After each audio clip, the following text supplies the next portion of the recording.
to show them na that's the ano that we are the barometer of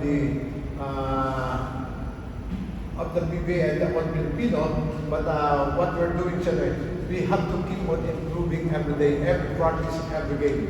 And I think tonight, it's a lot of improvement. And we want to be consistent on that. Because learning is, hindi mo pwedeng kalimutan yan.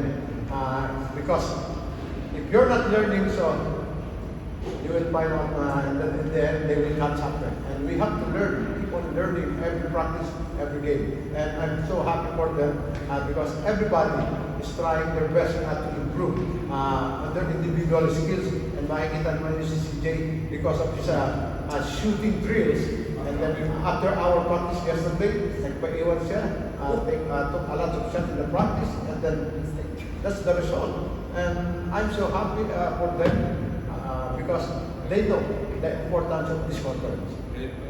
Adding to that, syempre, yun nga, natalo kami sa Magnolia and nanalo namin yung Ginebra and susunod namin yung TNT na makakalaban. So we need to be ready.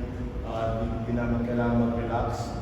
And yun nga, every all Filipino, parang ang inaasahan nila is something but it's a different basketball na ngayon. Parang we just have two more, kaya parang nalaman ko gender pero yun nga, it's a team effort.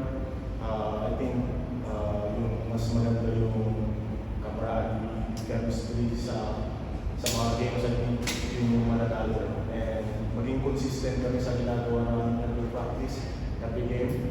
Actually, this is the first time na ganito defense yung San Miguel. And we credit sa mga coaches na pinuputin na talaga sa amin every practice yung defense.